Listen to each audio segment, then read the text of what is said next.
पुंछ जिले के Mendhar sub division में हिफाजती दस्तों पर तलाशी मुहिम के दौरान गोलीबारी की गई। तलाशी मुहिम के दौरान जंगल में रॉकेट लॉन्चर से हिफाजती दस्तों पर गोलीबारी की गई। गोलीबारी के बाद इलाके में हिफाजती दस्तों का सर्च ऑपरेशन जारी। आपको बता दें कि भाटा दूरिया जंगल में दहशतगर्दों के छिपे होने के इम्कान जाहिर किए गए थे। जम्मू पुंछ हाईवे को ट्रैफिक के लिए बंद कर दिया गया था और ऑपरेशन को तेज किया गया था। वजह हो कि गुज़िश्ता साल भी इसी महीने में करीब 22 दिन तक हिफाजती दस्तों और दहशतगर्दों के बीच यहां तसादुम चला था।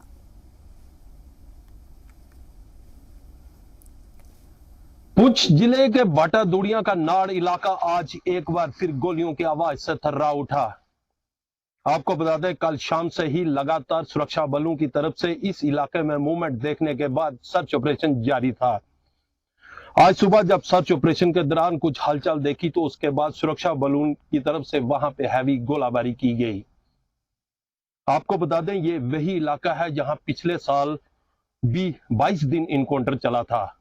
ये वही भाटा दूरिया का इलाका है। ये देख सकते हो आप, ये भाटा दूरिया का नाड़ इलाका है जहां पे 22 दिन इनकाउंटर चला था। और आज एक बार फिर इस जंगल में सेना को कुछ मूवमेंट मिलने की खबर आई थी, तो और उसके बाद लगातार सेना की तरफ से इस इलाके में सर्च ऑपरेशन शुरू किया गया था।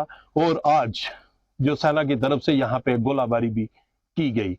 अभी तक किसी आतंकी के मारे जाने की खबर नहीं आई है, लेकिन सेना की तरफ से पूरे इलाके को एक छावनी की तरह तब्दील कर दिया गया है। भाटा दूरिया से रमेश वाली, जी मीडिया।